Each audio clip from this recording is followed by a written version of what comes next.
Anything, starring Dick Haymes as air cargo pilot Captain Dockery Crane.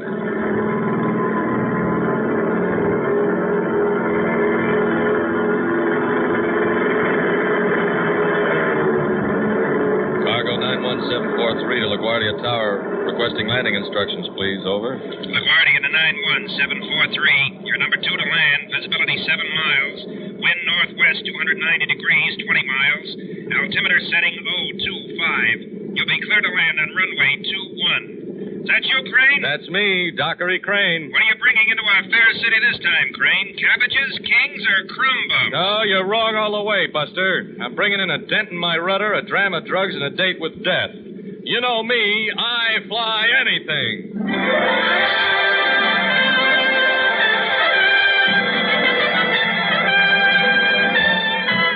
Transcribed, the American Broadcasting Company presents Dick Haymes as a fast-moving, hard-hitting, romantic air cargo pilot, Captain Dockery Crane in I Fly Anything.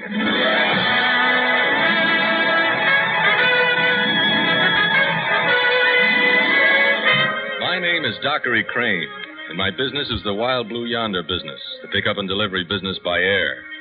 You get yourself a crew, a hangar, a secretary, a teletype machine, a certificate from the CAB, and a great big pile of hope, and your motto is anything, anywhere, anytime, I fly anything.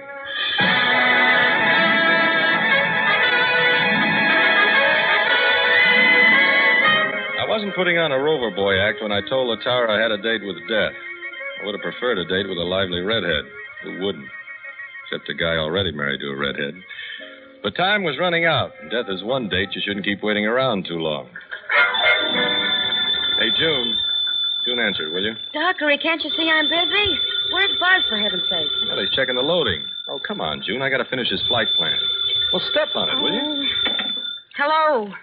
Oh, yes, sir. Just a moment. Dockery, it's Mr. Vandermeer from the International Health Organization. He wants to know how soon we're taking off. 20 minutes, as soon as we're loaded.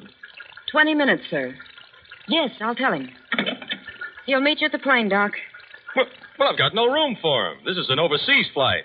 Look, I got a crew of 7, you and the cargo. I'm only flying a DC-4, not a trolley car. Take it easy, Lindbergh. He's only coming down to give you your official instructions. Oh, well, that's better. And besides, who said there was any difference between a DC-4 and a trolley car? Except a pair of wings. You can say that again, June. At least a trolley car collects nickels and dimes for every trip it makes. We wouldn't even make that much for this hop. Hey, I thought we were all real happy to get a load that was important for once, and the heck with the dough. Yeah, the heck with the dough. That's the story of my life. Oh, the truth is, baby, this darn flight is so important, it's got me a little scared. Whether I can pull it off or not. I guess when so many lives depend on you, it does scare a guy a little. Huh? A little? Look, June, I haven't been so scared since the time my mother caught me with a cookie jar. That's where my father kept his money.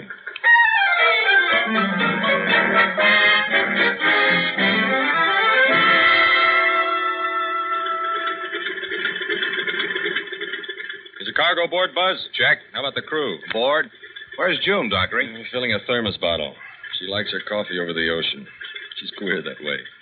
Hey, you seen Vandermeer of the International Health Organization? He's supposed to be here for the takeoff. Now, hold your horses, baby. Here he comes now. Hello, Captain Crane. Hello, Mr. Simpson. We're ready, Mr. Vandermeer. Stuff's aboard, sir. Good. Here are your official papers, Captain. Dr. Hernando Carrillo is in charge overseas, and we'll turn the cargo over to him. I don't have to tell you how serious your mission is. I think we know, Mr. Vandermeer. Full cargo of chloramycetin isn't for laughs. I mean, there's a typhoid epidemic. And luckily, it's still restricted to the island of Mallorca. If it spreads to the Spanish mainland, it'd be a catastrophe. How long will the flight take you? Well, if June doesn't take all night getting that coffee, we should get to Lisbon, Portugal in the morning. Refuel, and then it's just a short hop to the island of Mallorca. Well, here's the coffee. What are we waiting for? You. What'd you have to do, go to Brazil for it? Up you go, lady. First stop, Lisbon. Come on, Mr. Vandermeer. Yes. I'm going up front, Doc. So long, Mr. Vandermeer. Goodbye, you two. Have a good flight. Well, is there anything else, Mr. Vandermeer? No, Crane. No farewell speeches. Just get there. It's important. Don't worry about it. If there's any way to set a plane down on Mallorca, you know me. Anywhere, anytime. I fly anything. I keep telling myself.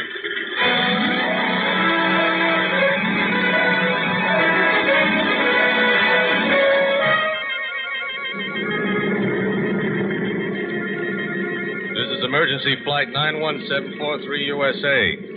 Emergency Flight USA calling Lisbon, Portugal. Approaching at 4,000 feet from northwest. Landing instructions, please. Over. Lisbon to emergency flight. Lisbon to emergency flight. Come in, USA. Come in. Landing instructions, please. Requesting landing instructions. Over. This is Lisbon. This is Lisbon. Storm warning. Storm warning. Clearing field for you. Prepare for emergency landing. Rain squall, prepare for emergency landing.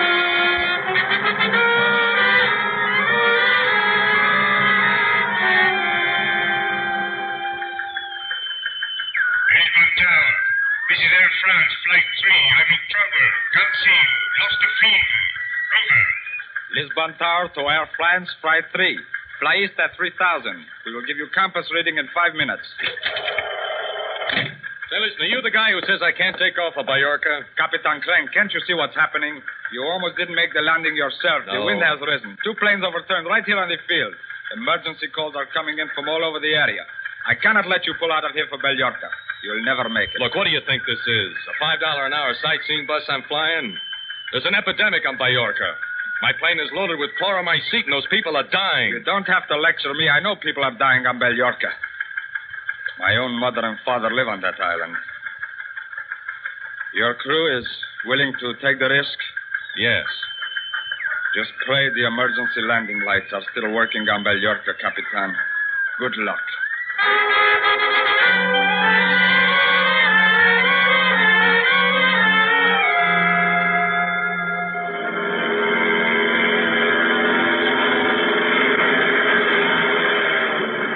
How long has he been circling overhead, Bianca? Almost 10 minutes now, Dr. Carrillo. A young man with courage, that Captain Crane. He should have stayed in Lisbon until after the storm. It's madness for him to try landing here in Mallorca. Oh, if only they can get the landing lights working in time. It's pitch black. Bianca, those 2 men coming this way, do you know them? Those 2 men? No, Dr. Carrillo. Excuse me, I know you are waiting for the plane, but are you Dr. Carrillo? Yes? Oh, I am so glad, Doctor. We heard you were coming to the island. What can I do for you? My friend here, his wife, she has come down with typhoid fever. How long ago? Several hours. He brought her down here in his car. We heard you were... Take me arrived... to your car. Bianca, when Captain Crane lands, tell him I'll be back in a moment. All right. This way, Dr. Carrillo. That black car over there.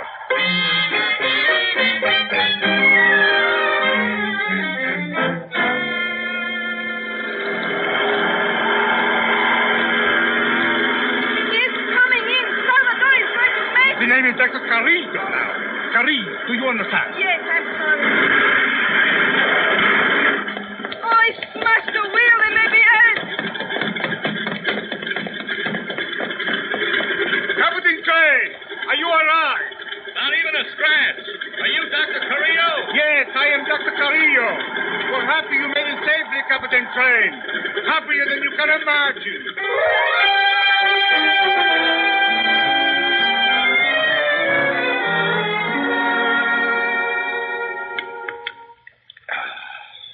Good and hot. That's the way I like coffee. And now I'm sure you both want to get some sleep. Besides, the funicular is already loaded, and it's being held for myself and Bianca here. I do not like to keep the funicular waiting too long. The funicular. Haven't you ever heard of Oh, one? sure. There's an Italian song we used to sing when we were kids. Funicula, funicula. Yeah. What's that got to do Very simply. A funicular is a little car or bus suspended from wires. That's the only way to get up to the village on top of the mountain. Well, what do you know? I think we had better go now. Captain Crane, I wish we could thank you in some way. Well, there is something. Yes? I'd like to ride up in the funicular with you. I want to take a look at what's happening up in the village. I'd hate to go back without at least one look at the sick people. Of course you must come up and see the hospital. But, Dr. Carrillo, you have not forgotten the poor man we have to take up to the hospital with us. What happened to the guy? Typhoid? No.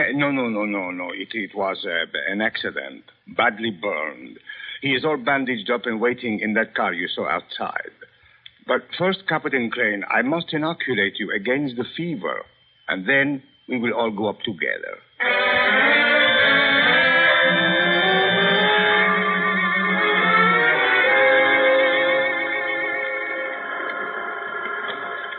Buzz went back to the ship, and I to the trolley on wires. The ride in the long black car to the funicular wasn't much fun. The guy in the bandages right up to his nose must have been unconscious. But once we got inside the funicular, I took a second look at Bianca. Funny. Somebody must have heard me say I'd prefer a date with a redhead instead of with death. But I hit the jackpot, because here I was sitting next to a redhead and heading up the mountain to a whole village of death. You have never ridden in a funicular, Capitan? No, certainly not with anyone like you. The closest I ever got to a funicular was a ride on the chute-to-chutes in a place called Coney Island. You know, they tell me American men are very aggressive, Capitan. Is that true? Well, first let me ask you a question. Are you related in any way to Dr. Carrillo? Related? Well, I mean, are you his wife, sister, sweetheart, cousin, maybe? No, just his assistant. Well, in that case, how aggressive do you like your American men, Bianca? I think you have answered my question. You don't have to. Dr. Carrillo, the man in the bandages. Go on with your conversation with Captain Crane. I will tend to our friend in the bandages. The minute we reached the chateau being used for a hospital, I forgot about Bianca. Forgot about being tired, forgot about everything except how glad I was that a couple of guys named the Wright brothers had invented airplanes and that a guy like me had learned to fly one. And the fellow who made me feel that way especially was a male nurse, the only professional in the place until Dr. Carrillo walked in. Dr. Carrillo, Bianca, you don't know how glad I am to see you, how badly you are needed here. And you must be Captain Crane. Yes, I am. Captain, do you have any idea what typhoid fever does to people? The way it races to a town like fire, like a terrible fire. And you brought help. Chloromycetin, at risk to yourself. Every one of these people will remember you, Captain. Carl, some of the chloromycetin was sent up here the moment the plane had landed. You have given injections? Yes, Dr. Carrillo. The moment it arrived. Most of them have had some care. Most of them are asleep. I see. And now, Carl, tell me about my daughter.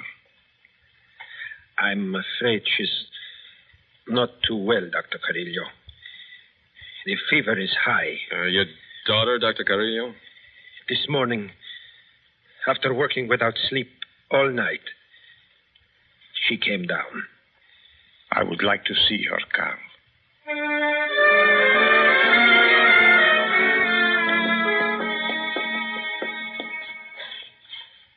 Here she is, Doctor.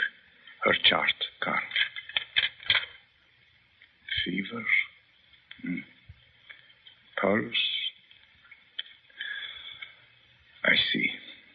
She had a shot of the new chloromycetin just a little while ago. Yes, of course. Shall I wake her, Dr. Carrillo? No. Let her sleep. The poor child needs all she can get. There, you see? We have awakened her. Dr. Carrillo, she... Dr. Carrillo? My father. Where are you, Father? Right here, dear. Right here beside you. Oh, no. No, you are not my father. Father, where are you? There. You are feverish, dear. I'm afraid. Please, someone, please. Dolores, try to control yourself. Of course, this is your father. Would I lie to you? No. You are Bianca? Yes. Bianca, I know you. But him, he's not my father. Dolores, Carl tells me your fever has risen. Now, you be a good girl. I will give you a sedative. You'll get your sleep. No, I won't let you. You are an impostor. Dolores, it is all right. If you don't want your father to give you a sedative, Please, somebody. My father, he was supposed to meet an airplane from America. Yes, that is it. He was supposed to meet a Captain Crane. What did you do with him? Dolores, I'm Dockery Crane. Dolores, this is your father. He met me at the field. Those people wouldn't lie to you. Bianca, I think you'd better show Captain Crane to a room for the night. I will stay here a while with Dolores. No, please, Captain Crane. Don't leave me. Captain, I am sorry to expose you to this, but fever is a terrible thing. Good night, Dolores. Now you get a good rest, and I'll see you in the morning.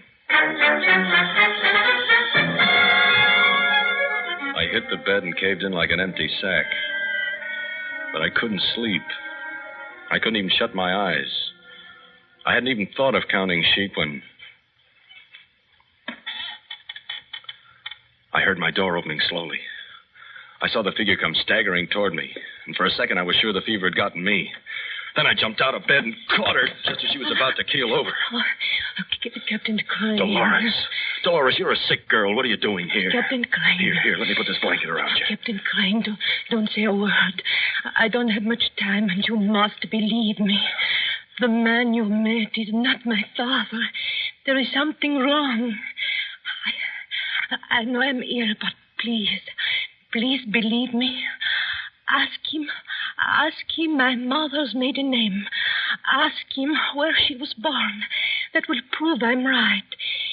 If he is my father, he would know my mother's maiden name and where she was born. Please. All right, Dolores. I will. But now you must get back to bed. You're sick. And my mother's name was Barnett. She was born in Geneva. Ask him. But why? Why should anyone want to impersonate your father? For what? The drugs.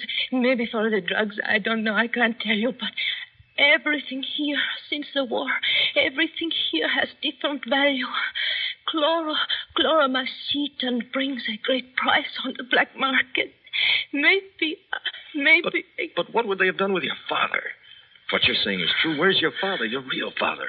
I was hoping you might know. Maybe they hurt him. Maybe they brought him here as prisoner. The man in the bandages. Oh, what man? Captain Crane, what man in bandages? Dolores. Captain Crane. Thank heavens I found you, darling. Captain Crane, you should have called me immediately. In a case like this, overexertion may be very serious. Bianca, take her back. Come on, dear. I'll help you back to your bed. Yes, I will go now. Dr. Carrillo? Yes, Crane. Doctor, this whole thing, I'm not used to being so close to an epidemic. Would you like a sedative, Crane? It would put you to sleep. That wasn't what I had in mind. Dr. Carrillo, Dolores asked me to put some questions to you. I think I owe it to her, sick as she is. I hope you don't take offense. Yeah, I'm used to feverish patients, Crane. Doctor, what was your wife's maiden name? Her maiden name was Ibanez, and she was born in Geneva. And I loved her very much. You know, Crane, if you don't get some rest, you might suddenly come down with typhoid. I stood there in the middle of my empty room feeling like a jackass who just tried to pass himself off as a racehorse at Hialeah. Nobody likes to be taken for a sucker, least of all yours truly. And Dolores had kicked my pride right in the seat of its pants. She'd said something about the chloromycetin in the black market. She'd hinted that I'd gone to all this trouble just to be played for a patsy. I couldn't take that idea beating my brains out all the way back to the States. I opened the door to the hallway slowly and shut it fast. Maybe I was wrong, but I could have sworn Carl had ducked behind a statue in the hall the minute he saw my door opening. There was a ledge about a foot wide outside my window. It'd probably lead to another window down the building. I knew I'd have to take the ledge if I wanted to check Dolores' story, if I wanted to find the man in the bandages, the man who might be the real Dr. Carrillo. I'd gotten off the ledge into the main room of the place without being seen. There was nobody around except typhoid patients. Most of them were asleep. Some were moaning. At the back of the building was a narrow staircase, probably used by the servants in the chateau a long time ago. I was about halfway up, my head on a level with the upstairs floor, when I stopped. Bianca and Carl had just come out of one of the rooms. What do you think, Bianca? I don't like it. But if that's the way it has to be, well, How will we get rid of him? have him buried with the rest of the epidemic victims. The bodies are quarantined. Nobody will know.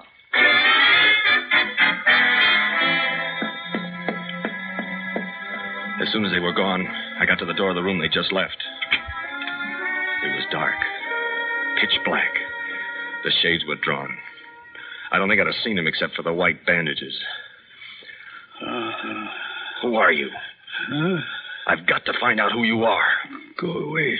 Please, leave me alone. Look, whoever you are, you've got to listen to me. I'm Dockery Crane. I'm Captain Crane. I flew the ship in tonight with a chloromycete. You're lying. You're a thief and the murderer of sick people like the others. Go away. Please, please. This is to help you. You've got to tell me. Are you Dr. Carrillo? Am I Dr. Carrillo? I don't know myself any longer. Tell me, am I Dr. Carrillo? Look, I'll prove to you I'm not lying. Dolores came to me earlier. She tried to make me believe that something was wrong. That the man posing as Dr. Carrillo wasn't her father. Now, is that... Yes, you fool. Can't you see what they've done? They lied to me about a sick woman in a car. And then... Then you are the real Dr. Carrillo. Yes.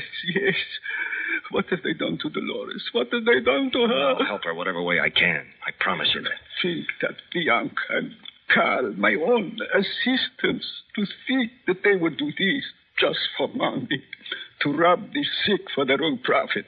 What lost soul? How, Dr. Carrillo? How are they doing this? What does it have to do with the chloromycete? Look, I almost killed myself and 7 other men flying the stuff in here. Carl is supposed to prepare the drug. Instead, they steal it and sell it. Listen to me, Dr. Carrillo. My friends are down at the landing field. I have a crew of 7 men. I'll get to them and then... Captain Crane, did you not learn as a child not to disobey doctor's orders? Why, I warned you that if you did not get some rest, you might come down with typhoid. And I'm afraid that I was right. Carl, give me a hand, quick.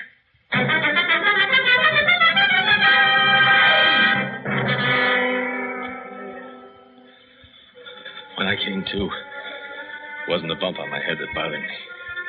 I had bumps before. It was the fever and chills running through me in the spot on my arm where the phony doctor must have injected me with typhoid germs instead of antitoxin.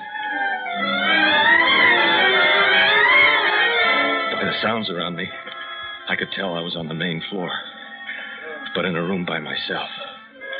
I got out of bed and fell flat on my face, but somehow I made it to the door.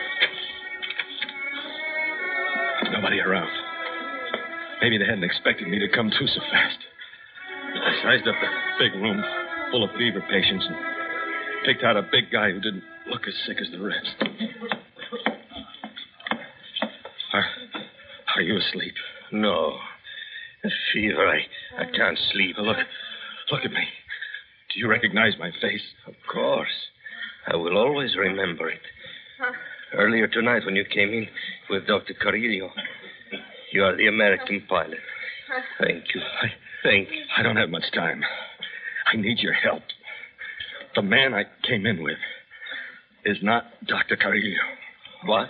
Don't talk. Listen. He's a black marketeer, stealing the drugs I brought from America. The real Dr. Carrillo is a prisoner upstairs. I need your help. They've given me the fever.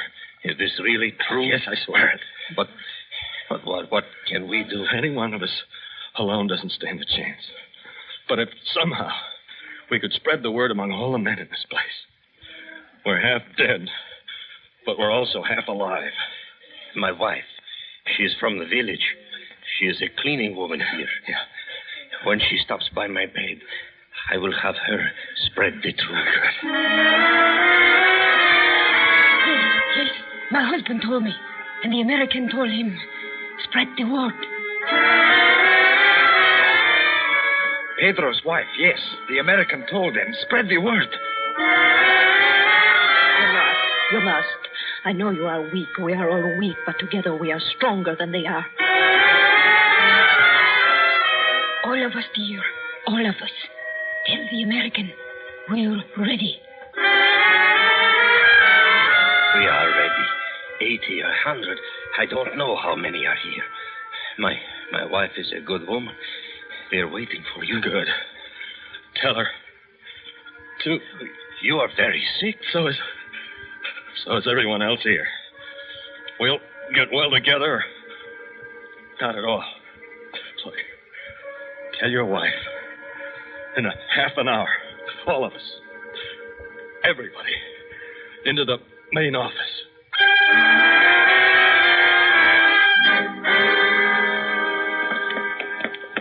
Now! Hey, what is this? How could you wrong? Bianca! Salvador! The whole hospital! But I can't! Please don't hurt him. We've got him. But don't hurt.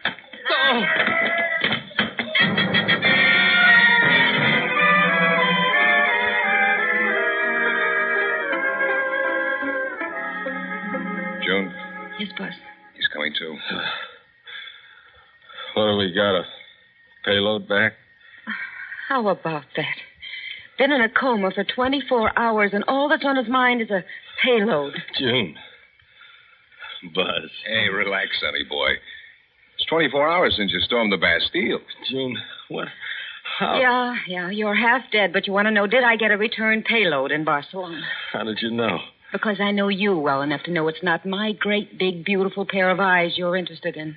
Why, June, how could you say a thing like that? You know, I'm always interested in a great, big, beautiful pair of eyes. Yeah.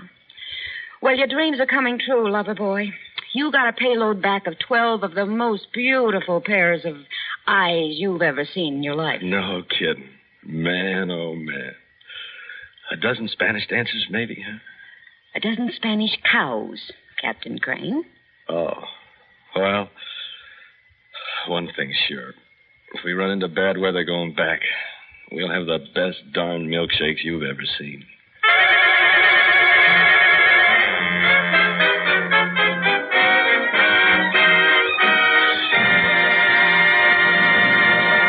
You have been listening to the fifth in a new series starring Dick Hames as air cargo pilot Dockery Crane in I Fly Anything, with George Fenneman as Buzz and Georgia Ellis as June.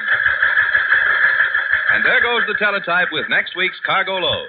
Doc, an urgent on the teletype. A man by the name of Brad Barton wants to know if you'll fly up to the timber country of northern Minnesota and pick up a passenger. A passenger I can pick up on any street corner. Yes, but for this one, you'll get $15,000. For $15,000, I'd even be the passenger. Tell him sure.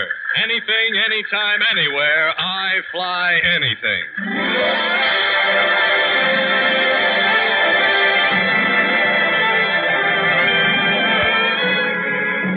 I Fly Anything, starring Dick Hames, was produced by Frank Cooper and Cy Fisher in association with the American Broadcasting Company.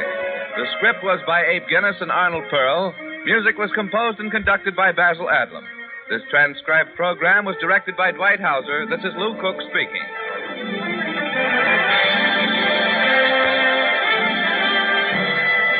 This program has come to you from Hollywood.